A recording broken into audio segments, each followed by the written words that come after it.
अस्सलाम वालेकुम जी, मैं हूं आपका मेज़बान वरीद अबीर और आप देख रहे हैं न्यूज़ टॉक। यशवीन जमाल की गैर मौजूदगी में शो की मेज़बानी आज मैं कर रहा हूं। तो नाज़रीन, पाकिस्तान को भारत की जानिब से मुसलसल आबी जाहिलियत का सामना है। भारत की जानिब से एक बार फिर दरियाए सतलुज में पानी का रेला छोड़ दिया गया है, जिसके बाइस ऊंचे दर्जे के सैलाब का अलर्ट जारी कर दिया गया है। दरियाए सतलुज में कंडा सिंहवाला के मुकाम पर 3 लाख क्यूसेक का सैलाबी रेला इस वक्त गुजर रहा है। दूसरी जानिब सैलाबी रेला जनूबी पंजाब में तबाहकारियों के बाद सिंध का रुख कर रहा है। NTMA के मुताबिक गुज़िश्ता 24 घंटों में मज़ीद 10 अफराद सैलाब के बाइस लुक़मा अजल बन चुके हैं और अब तक मानसून की बारिशों के बाइस पंजाब में 244 अफराद जमा हो चुके हैं। जहां एक जानिब हुकूमत को सैलाब की तबाहकारियों का सामना है, वहीं दूसरी जानिब सैलाब के बाइस कई लाख एकड़ पर खड़ी फसलों की तबाही के बाइस ज़राई अजनास की कीमतों में होने वाला इजाफा हुकूमत के लिए आने वाले दिनों में एक बड़ा चैलेंज साबित होगा, जिसके असरात अभी से जाहिर होना शुरू हो गए हैं। हालिया सैलाबी सूरत हाल के बाइस मुल्क भर में आटे की 20 किलो थैले की कीमत जो है 7 रुपये से 1000 रुपये तक बढ़ चुकी है और इसके अलावा मुख्तलिफ सब्जियों की कीमत में भी इजाफा आया है, जो कि आने वाले दिनों में मुल्क में मजीद महंगाई को जन्म देगा। इस सूरत हाल के पेश नज़र बिलावल भुट्टो की जानिब से मुल्क में फौरी ज़राई एमरजेंसी लगाने का मुतालबा सामने आया है। बिलावल का कहना है कि हुकूमत को किसानों के बिजली के बिल माफ़ करने के साथ साथ उन्हें बीज और खाद मुफ्त या फिर आसान अक़सात पर मुहैया की जाए उनको। यहाँ सवाल अब ये पैदा होता है कि क्या हुकूमत के पास सैलाबी सूरत हाल से निपटने के लिए इसके साथ साथ आने वाली महंगाई के तूफान और किसानों को रिलीफ फराहम करने से मुताल्लिक़ कोई ठोस प्लान मौजूद है या नहीं। इस शो में हमारा इस सेक्शन में साथ देंगे सीनियर एनालिस्ट PJ मीर साहब हमारे साथ मौजूद हैं, इसके साथ ही हमाद हसन साहब हमारे साथ मौजूद हैं। दोनों साहिबान का बेहद शुक्रिया।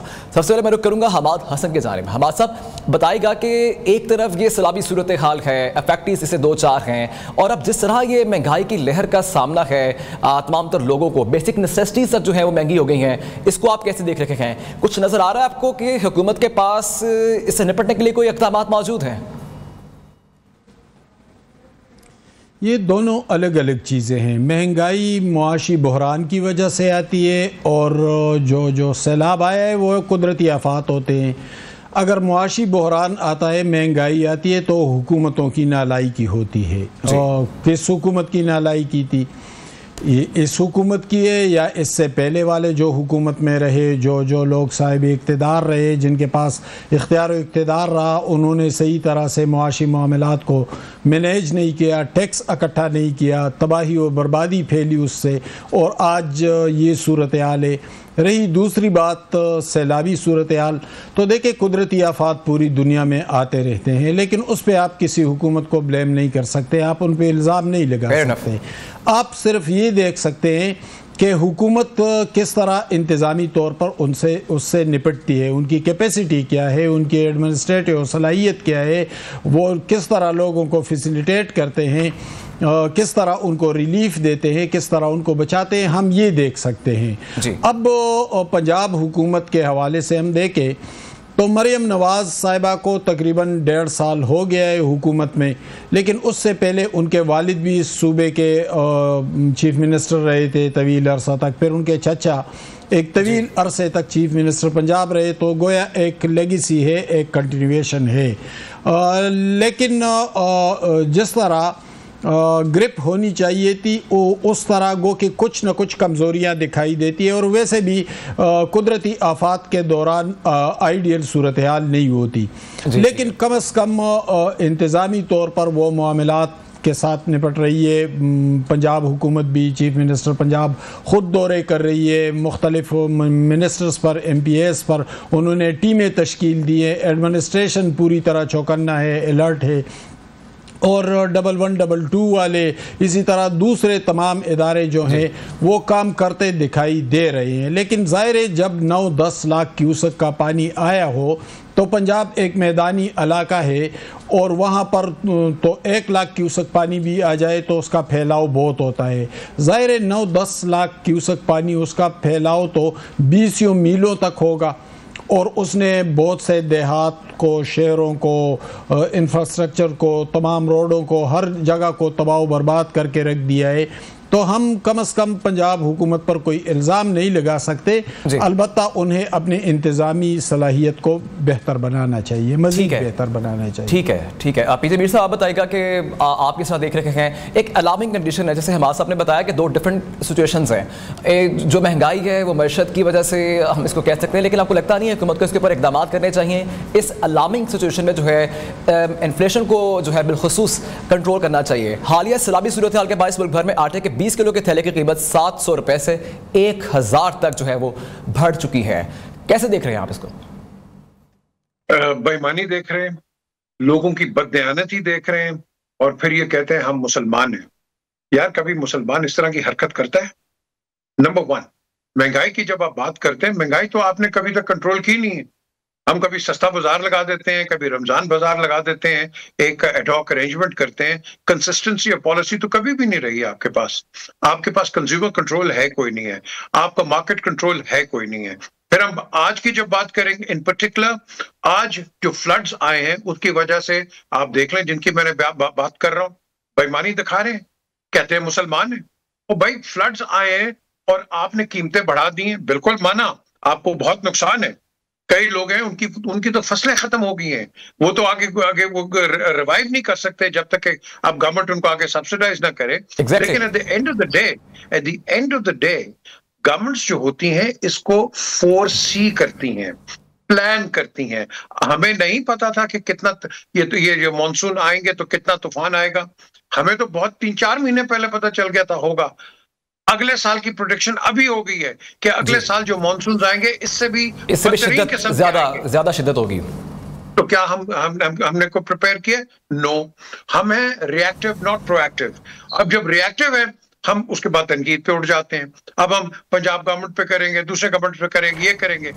इसका जो ब्लेम देना है या लेना है ये अक्रॉस द बोर्ड जाता है। आज नहीं, बहुत पहले का। हमें नहीं पता था कि फ्लड्स आएंगे। 53 के फ्लड से हमने सीखा नहीं है। उससे पहले जो प्री पार्टीशन फ्लड्स इधर आते थे उससे आपने नहीं सीखा, आपने हिस्ट्री नहीं पढ़ी। तो बात यह है कि हम lastminute.com पे काम करते हैं। अब जो नई चीज है, मैं कई दफा कहा है, फ्लड्स आ गए और कीमतें बढ़ेंगी और बढ़ गई हैं और भी बढ़ेंगी। होर्डिंग शुरू हो जाएगी। आपके पास स्टोरेज की फैसिलिटी कहीं नहीं है। मुझे बता दें, गंदम आप स्टोर कर नहीं सकते हैं, डरते हैं कि जी पानी अंदर आ जाएगा। भाई, स्टोरेज फैसिलिटी अच्छी रखोगे तो बुरे वक्त के लिए आपके काम आएंगे। हमने तो ऐसे कोई इकदाम लिए नहीं है। तो रिजर्वायर्स की भी बात कर लें आप, हम डैम पे लगे हुए। ओ भाई, रिजर्वायर्स बनाओ। बर्तानिया के अंदर जहां पानी बिल्कुल नहीं होता, स्वाय दरिया, स्वाय इसके बारिश के, उसके अलावा उनके पास पानी कोई नहीं, लेकिन वो फ्रेश वाटर जो है टेम्स का, उसको कल्टीवेट करते हैं इन द सेंस के उन्होंने कोई 4,500-5 हजार डैम्स बनाए हुए। हम क्यों नहीं बना सकते? रिजर्वायर्स बनाए हुए हम क्यों नहीं बना सकते? हमारा टेरेन आप देखो, क्यों नहीं हम स्टोर कर सकते हैं पानी? हर जगह हम कर सकते हैं, सिर्फ एबिलिटी टू डू इट और फार साइटेड थिंकिंग होनी चाहिए। और यही वजह है कि हम प्रोग्रेस नहीं करते हैं, इसलिए कि जो काम करना चाहता है 3 टेलीफोन कॉल, 4 सिफारिशें और 2 बंदे साथ ना जाए, आपके काम नहीं होते। ये मरियम जो है, मेरे पास ये लास्ट होप है। मरियम नवाज मेरे लिए लास्ट होप है। अगर ये नहीं कर सकेंगी तो और अल्लाह जाने कौन करेगा। इनके साथ अच्छी टीम होनी चाहिए। ये तकरीरें मुझे नहीं चाहिए। इनके पास वो टीम होनी चाहिए कि हाँ, जो हो गया अब हम ये करेंगे। काम करना होगा, हमें जो है इक़दाम करने होंगे आने वाले इस दौर के लिए, आने वाली इस अलार्मिंग सिचुएशन के लिए। हमारे साहब बताएगा कि मरीम नवाज ने ही कहा है कि अब हमें सियासत से आगे बढ़ना होगा, क्योंकि ये मामला जानी जो है इंसानी जानों का है। अब तो किस तरह देख रहे हैं आप, क्या इक़दाम उठाने पड़ेंगे कि हमें पॉलिटिक्स से बालातर होकर आगे बढ़ के तमाम तर चीज़ों को देखना होगा? बिल्कुल ठीक कहा मरियम ने। इस वक्त तक जो मरियम की कारकर्दगी है वो कदर बेहतर है। यानी आप देख ले, खैबर पुख्तनख्वा में PTI की 12-13 साल से हुकूमत है, लेकिन कारकर्दगी सामने है। कारकर्दगी क्या है? अमन व अमान की सूरत हाल यहाँ तक आ गई है कि थानों को ताले लगाए जाते हैं। बदतरीन करप्शन, तारीख़ की सबसे बदतरीन करप्शन हो रही है। मिसमैनेजमेंट है, इंतज़ामी तौर पर सब कुछ दरहम बरहम है। अभी जो क्लाउड बस्ट हुआ था, सिर्फ 5 अजला मुतासर हुए थे, और सबसे ज़्यादा बुनियर मुतासर हुआ था, लेकिन फिर भी मैनेज नहीं कर सके। मैनेज किया तो खिदमत खल्क फाउंडेशन जमात इस्लामी ने मैनेज किया, तो खुदाई खिदमतगार फाउंडेशन है। लेकिन दूसरी तरफ आप पंजाब में देखें तो पंजाब में कारकर्दगी मरियम नवाज की कदर अच्छी है, दूसरों की निस्बत अच्छी है। लेकिन उनकी टीम में कौन है? उनकी टीम में हिना परवेज़ भट्ट है, उनकी टीम में राशिद नसरुल्लाह है, उनकी टीम में इस तरह के लोग हैं। ठीक है, उस टीम में अच्छे लोग भी हैं, यानी उसमें ऐसे लोग हैं, यानी आप इंफॉर्मेशन को ले ले तो इंफॉर्मेशन में उज़मा बुखारी की कारकर्दगी अच्छी है, वो समझती भी है, बात करना भी आता है। लेकिन सारा टीम तो ऐसा नहीं है, उसमें ज़्यादातर वो लोग हैं जो उनके करीब हैं या उनके ख़ानदान के करीब है। आप स्किल्ड लोगों को ले आए, आप उन लोगों को ले आए जिनको तजुर्बा भी हो, जिनको प्रोफेशनली वो मामलात को बहुत गहराई के साथ जानते हो, जिन्होंने काम किया हो, उसी तरह का एक टीम बना ले। एक ज़माने में शहबाज शरीफ साहब ने इस तरह की एक टीम बनाई थी और फिर पंजाब को बहुत ऊपर उठा के ले गए थे। इसी तरह नवाज शरीफ साहब के पास एक टीम थी जब वो प्राइम मिनिस्टर थे, तो उस टीम की कारकर्दगी इंतहाई शानदार रही थी। वही टीम थी जिसने मोटरवे भी बनाई, वही टीम थी जिसने चाइना के साथ मुआहिदे किए, जिसने बिजली के कारखाने लगाए, जिसने दूसरे ममालिक के साथ कोऑर्डिनेशन को आगे बढ़ाया।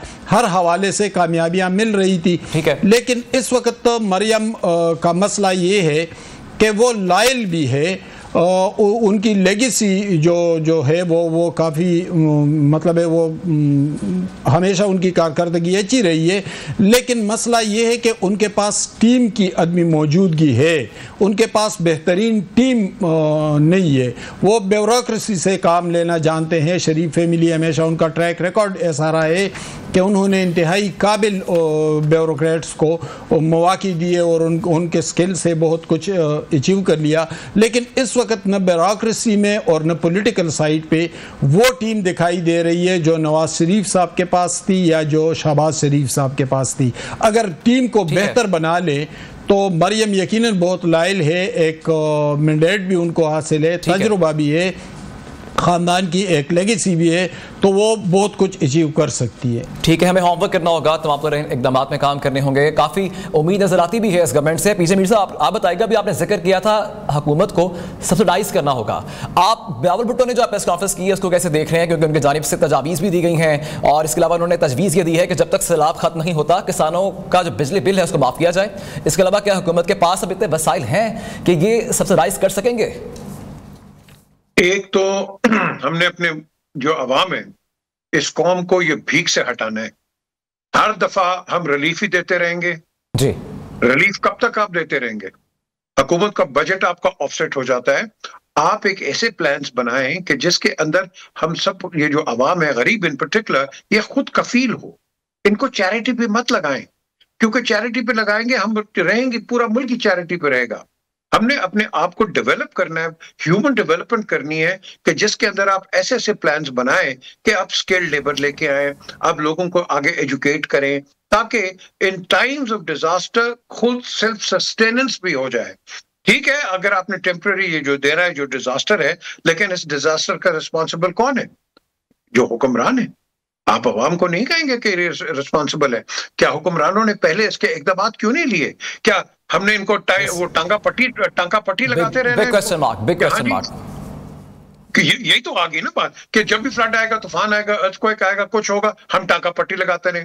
और भाई अगर आप यही इन्वेस्टमेंट पहले कर दें, वो कहते हैं prevention is better than cure, तो हम इसके लिए हम लाखों क्या बिलियंस ऑफ रुपीज हम सेव कर सकते हैं। हमारा जब भी कोई चीज होती है हम डिजास्टर पे लगा देते हैं। ईस्ट पाकिस्तान के अगर याद रखो कि प्री 1971 जो तूफान आते थे, साइक्लोन्स आते थे, सारा पैसा वहां लग जाता था। हमने उसके लिए कोई इकदाम किए नहीं। आज देख लो ना, बांग्लादेश सेल्फ सफिशिएंट, उन्होंने प्रिपेयर अपने आप को किया है डिजास्टर के लिए। जापान, जहां earthquakes on a regular basis आते थे, उन्होंने अपने इंफ्रास्ट्रक्चर चेंज कर दिया, अपनी बिल्डिंग्स चेंज कर दी कि अर्थक्वेक आएंगे लेकिन हम सस्टेन कर जाएंगे। हम क्यों नहीं करते? हम क्यों नहीं बात करते? मुझे बता दो, हम क्यों इतने डिले? मुझे बातें हो रही हैं टीवी पे, हाँ जी स्टोरेज करो। Where has the storage plan started? Please tell me now. कोई है? मुझे बता दो, कोई आइडेंटिफाई करा दे। भाई लोगों को पता है कि हम ये सब हमने शुरू कर दिया है। आपके पास इतनी जमीन खाली पड़ी है। मैंने तो कल मैं चौधरी शुजात साहब के पास था, एक हम बैठ के डिस्कशन कर रहे थे, वहां हमारे एक और जर्नलिस्ट इफ्तिखार भी थे। हमने कहा कि भाई अगर आप बॉर्डर के ऊपर रिजर्वॉयर्स बना दें, आपका लाइन ऑफ डिफेंस भी हो जाएगा, आपका पानी भी उससे सेव हो जाएगा, वहां एक फिल्ट्रेशन प्लांट भी आप लगा दें, अल्लाह खैर सल्ला। अगर आप कहते हैं कि भाई जमीन इधर उधर, भाई जमीन हमारे पास बहुत है। लेकिन पीछे मीर साहब ये बड़ा ज़रूरी है कि इसके ऊपर इक़दाम करना भी होंगे। ये जिस तरह की तजावीज़ दी जा रही हैं, लेकिन बड़ा ज़रूरी है कि इनके ऊपर हम इम्प्लीमेंटेशन जो है उसको भी करें। नाज़रीन, यहाँ वक्त हुआ है शॉर्ट ब्रेक का। Stay with us. Welcome back. तो नाज़रीन, हम बात करेंगे इस्लामी सूरत हाल से मतलब हम बात कर रहे थे और हमारे साथ सीनियर एनालिस्ट मौजूद हैं। हमाद साहब बताइएगा कि मुर्तज़ा वहाब जो है मेयर कराची की जानिब से कहा गया है कि शहर में तेज़ बारिश की सूरत में पानी के बहाव से निपटना एक बड़ा चैलेंज है। हर बार की तरह जो है ये एक प्रेस कॉन्फ्रेंस की जाती है जहाँ पे ये दावे किए जाते हैं, तमाम तर इक़दाम किए जाएंगे, हम तमाम तर सूरत हाल को देख रहे हैं।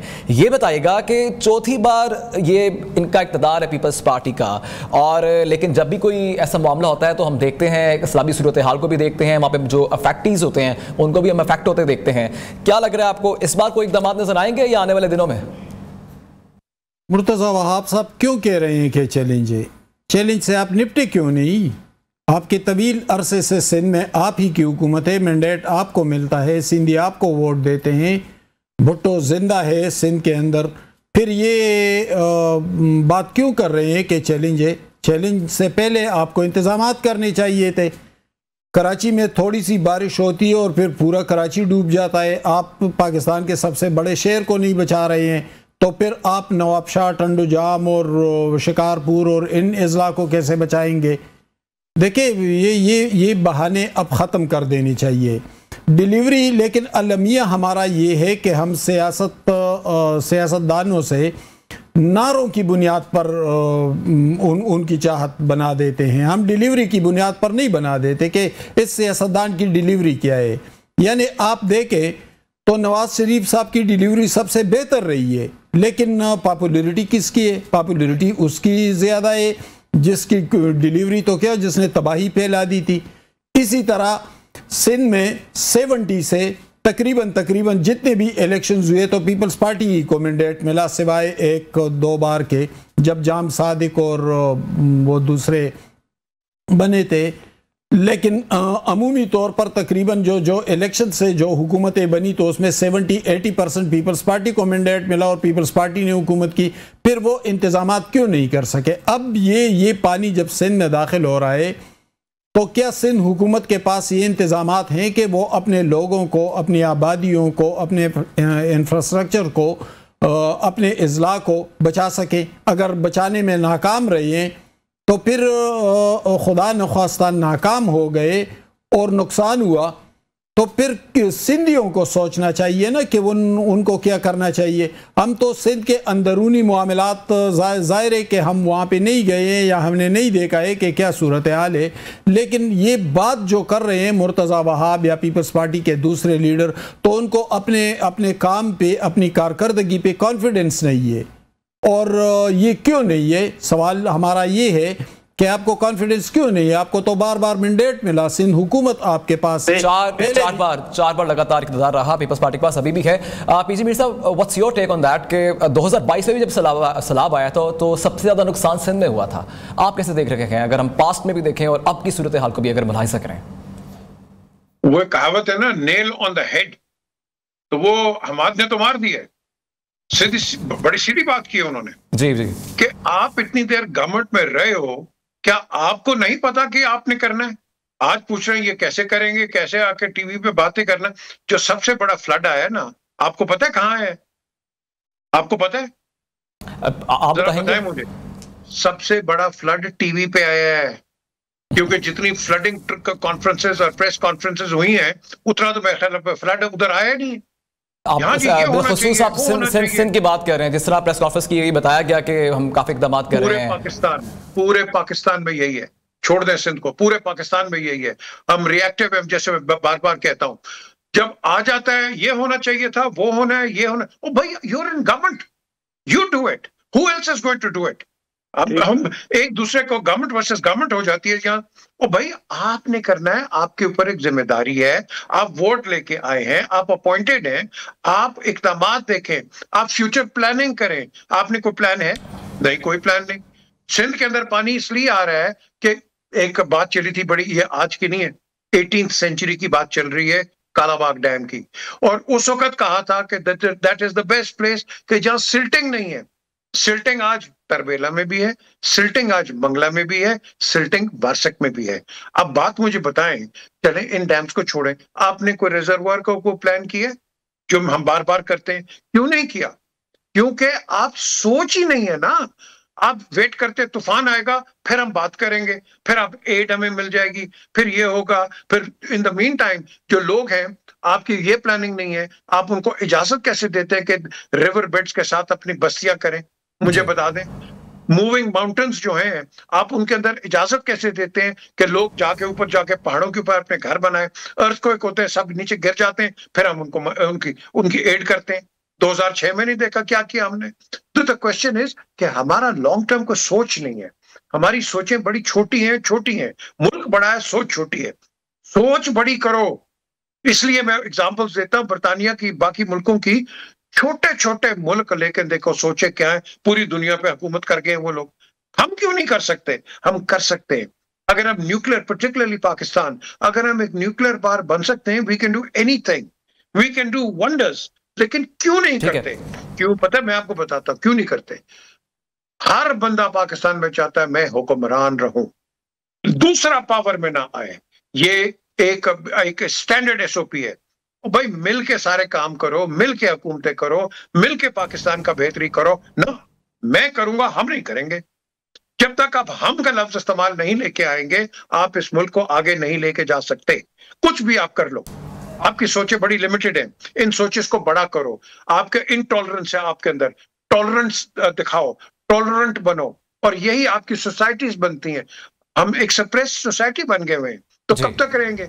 ऊपर से आपके पास सैलाब आ जाते हैं। यूनिटी पे काम करना होगा, मुत्तहिद होकर काम करना होगा। हमें इसको फेस करना होगा मुत्तहिद होकर। पीजे मीर साहब का पॉइंट आ गया। हमाद साहब, आप बताएगा कि आपको लगता नहीं है कि ये जो मामला है, जिस तरह पाकिस्तान अफेक्ट हुआ है इस क्लाइमेट चेंज से, और बिलाल भुट्टो ने भी कहा है कि ये मामला जो है यूएन में लेके जाना चाहिए, हमें इंटरनेशनल प्लेटफॉर्म्स में इसको उठाना होगा। जिस तरह भारत भी जो है वो भी आगे जा रही है, उसकी जारी है, और गलत किस्म के इकदाम हम वहाँ से देख रहे हैं। आपको लगता है कि पाकिस्तान को उठाना चाहिए इस मामले को इंटरनेशनल प्लेटफॉर्म्स में?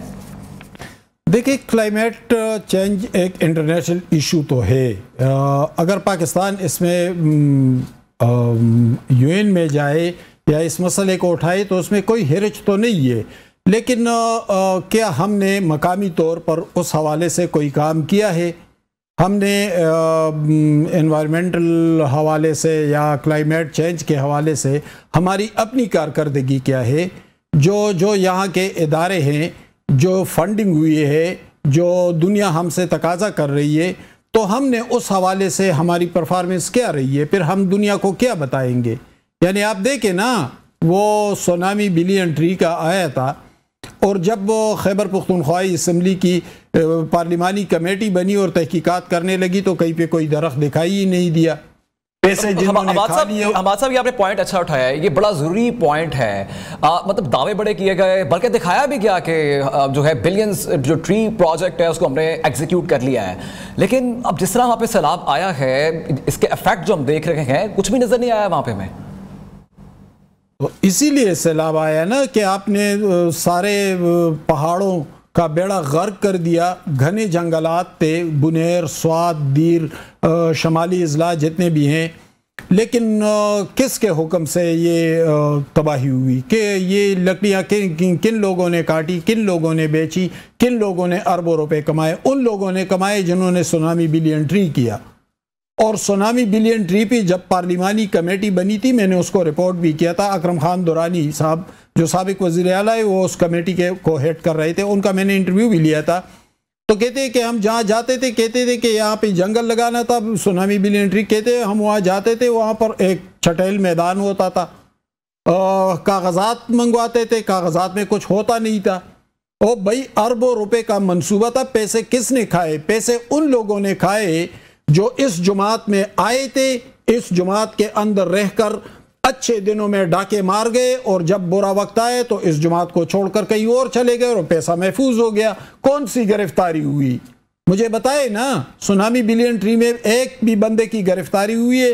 मलम जबा जो इसी स्वात में इंतहाई खूबसूरत पुरफजा मकाम है, उस पे कोई गिरफ्तारी हुई है? गिरफ्तारी इसलिए नहीं हुई, उस वक़्त के वज़ीर आला परवेज़ खाटक ने भी पार्टी तब्दील कर ली, उस वक़्त के वज़ीर आला अली महमूद खान ने भी पार्टी तब्दील कर ली और कल अली अमीन गंडापुर भी पार्टी तब्दील कर लेंगे। तो हम कब तक ये इस तरह ये मामलात चलते रहेंगे? बिलावल साहब ने जो बात की है वो यकीनन उसको अप्रिशिएट करते हैं, वो काबिल सताइश है, लेकिन हम अपनी कारकर्दगी क्या दिखाएंगे? हमारी कारकर्दगी तो पूरी दुनिया के सामने है कि हमने तो जंगलात का बेड़ा गर्क कर दिया, हमने तो दरियाओं को भी आलूदा कर दिया। हमने कौन सी चीज़ छोड़ी है? हम पहले अपनी कारकर्दगी को तो बेहतर बनाएं, हम एनवायरनमेंट हवाले से काम करें, हम क्लाइमेट चेंज के हवाले से काम करें, बेहतर बनाएं, अपनी कारकर्दगी दिखाएं और फिर वो कारकर्दगी लेकर हम आलमी इदारों के पास जाएं कि हाँ भाई हमने ये काम किया है, फिर पूरी दुनिया हमारी सताइश भी करेगी, हमारी मदद भी करेगी। हमारा साहब का पॉइंट आ गए। नाज़रीन, यहाँ वक्त हुआ है शॉर्ट ब्रेक का। Stay with us. Welcome back नाज़रीन। ये सब आप बताइएगा कि आप इस देख रहे हैं इंटरनेशनल फॉर्म्स में इसको उठाना चाहिए क्लाइमेट चेंज के हवाले से पाकिस्तान को, क्योंकि पाकिस्तान वाकई ही शिकार है क्लाइमेट चेंज का सबसे ज़्यादा। और एक तरफ ये और दूसरी तरफ भारत की जो आबेजारियत है वो भी मुसलसल जारी है। ये भी बताइएगा कि जैसे हमारे साहब ने भी रोशनी डाली है इसके ऊपर कि जिस तरह बिलियंस ट्री प्रोजेक्ट के ऊपर बात हुई, जिस तरह बताया गया कि हम लगा रखे हैं, दिखा रखे हैं, साथ साथ तमाम को भी दिखाया कि यहाँ लग रहे हैं। जब हमने सैलाब की फुटेजेस देखी हैं तो जिस तरह पानी जिस तेजी से आ रहा था कुछ नजर नहीं आया वहां पे। What's your take on that? ये फॉर्मर प्राइम मिनिस्टर ने इस पे काफी इंटरेस्ट लिया था, इमरान खान ने, ग्रीन पाकिस्तान और रीप्लांटेशन जी वर्ल्ड वाइल्ड लाइफ के साथ, और ये काफी चल रहा था। लेकिन नीचे वही बात आ गई, लोग खा गए। अब हम बात करते हैं रीप्लांटेशन। क्या हमने रीप्लांटेशन की है? जिन्होंने मोटरवे बनाया, क्या उन्होंने किसी से पूछा था कि ये साइड पे सफेदे के दरख्त लगाए हैं, क्या आधे वायबल? ये तो पानी चूस जाते हैं जमीन, ये तो पानी जितने भी आपके दरख्त लगे हुए हैं मोटरवेज के ऊपर साइड पे, ये तो सफेदे का दरख्त आपका पानी चूसता है। इस्लामाबाद में आपकी जो प्लांटेशन हुई है 60s के अंदर, वो जो डॉक्टर डेस था कैनेडियन आर्किटेक्ट, क्या आपने उनसे किसी ने कंसल्ट किया कि आपने कौन से दरख्त लगाने? इस्लामाबाद की वाइल्ड लाइफ चली गई है, बर्ड की चली गई है। पहले आप जाते, सैदपुर होता था, वहां आप देखते कि वाइल्ड लाइफ होती थी बर्ड्स की, सब चली गई। क्यों? दरख्त ही आपने चेंज कर दिया। आजाद कश्मीर में चले जाए, चिकोटी के बॉर्डर तक चले जाए, ऑल ट्रीज आपको नजर आएंगे। इंडियन साइड पे देखे ग्रीनरी है, अक्रॉस द ब्रिज ग्रीनरी है। यहाँ क्यों नहीं है? क्योंकि यहाँ आपने उसके फ्यूल के लिए दरख्त सारे काट लिए।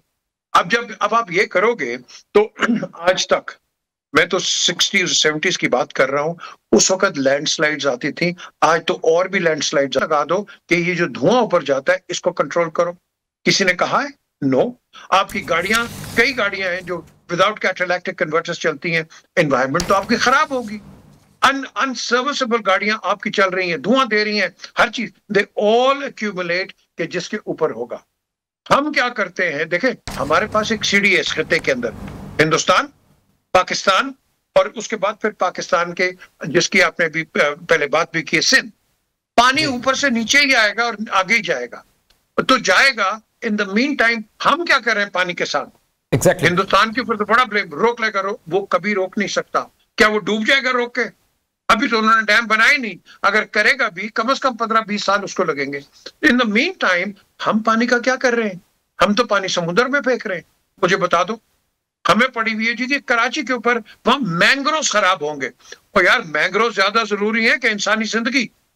इंसानी जिंदगी ज्यादा जरूरी है। ये मैंग्रोव को भाड़ में जाए यार। मुझे थर के अंदर, सिंध के अंदर, जहां पानी नहीं मिलता, लोग भूखे मर जाते हैं गर्मी के अंदर, उनके लिए पानी का क्या इंतजाम है? मुझे बताओ।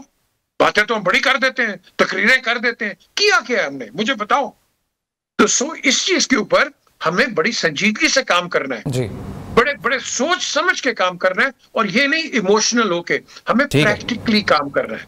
और प्रैक्टिकल उस वक्त होंगे जब मुझे पता है कि यार मैं प्रैक्टिकल काम करूंगा, मुझे वोट मिले या ना मिले, लेकिन मैंने अवाम के काम करने तब काम। पीजे मीर साहब ने बड़े अच्छे तरीके से जो है तमाम तर जो एलिमेंट्स हैं उनको बयान किया है। हमाद साहब बताइएगा कि एट द एंड हमें क्या करना होगा, क्या इकदाम उठाने होंगे, किस तरह हम चीज़ों को बेहतर कर सकते हैं। जिस तरह पीजे मीर साहब ने बताया है कि जिस तरह हम बातें करते हैं उसी तरह हमें इम्प्लीमेंट भी करना होगा, कैसे देखते हैं? देखिए, पीजे मीर साहब ने तो कंक्लूड कर लिया, उन्होंने तो जो पॉइंट्स थे वो उन्होंने उठा लिए। और अगर सिर्फ मैं कहता हूँ कि सिर्फ पीजे मीर साहब के इस क्लिप को आप ले लें, आपके पाकिस्तान का मसला हल हो जाएगा, लेकिन बशर्ते कि उसकी इम्प्लीमेंटेशन हो। इम्प्लीमेंटेशन कौन करेगा? इम्प्लीमेंटेशन करने वाले जब आ जाते हैं तो फिर उससे बरामद क्या होता है? माहौलियात और क्लाइमेट चेंज के हवाले से जितनी फंडिंग आती है सबसे ज़्यादा करप्शन उसी में होता है। मैंने अभी आपको सुनामी बिलियन ट्री की मिसाल दे दी। सुनामी बिलियन ट्री अरबों का मंसूबा था, लेकिन पैसा कहाँ गया, किसने खाया, वो लोग कहाँ पे? क्या उन्होंने सुलेमानी टोपियाँ पहन रखी है कि उनको नहीं पकड़ा जा सकता? हमारा हर मामला जो है वो सियासत से जुड़ा है। जो ही सियासी किबला तब्दील कर लेते हैं और दूसरों के हाँ में हाँ मिलाना शुरू कर देते हैं, दूसरों के लिए ख़तरा नहीं बन जाते, दूसरों के मफादात का ख्याल करने लगते हैं, तो फिर उनके पिछले माजी को भूल दिया जाता है। और यही वो अलमिया है जिसने हमें माहौलियाती आलूदगी से भी दो चार किया, जिसने हमें कुदरती आफात से भी दो चार किया, जिसने हमें मुआशी बहरान से भी दो चार किया, जिसने हमें जमहूरी और सियासी तकालीफ से भी दो चार किया। देखिए, जब तक इस हवाले से बहुत ट्रांसपेरेंट, बहुत शफाफ मामलात आगे नहीं बढ़ेंगे, ये मामला होता रहेगा। बल्कि जिस तरह मीर साहब ने मिसाल दे दी, मैं एक दफ़ा नीलम गया था तो मैं दरिया के किनारे खड़ा था। जब अपने मुल्क को देखता था तो पहाड़ों पर दरख्त गिन भी सकता था, और मतलब दरिया की चौड़ाई बहुत कम है।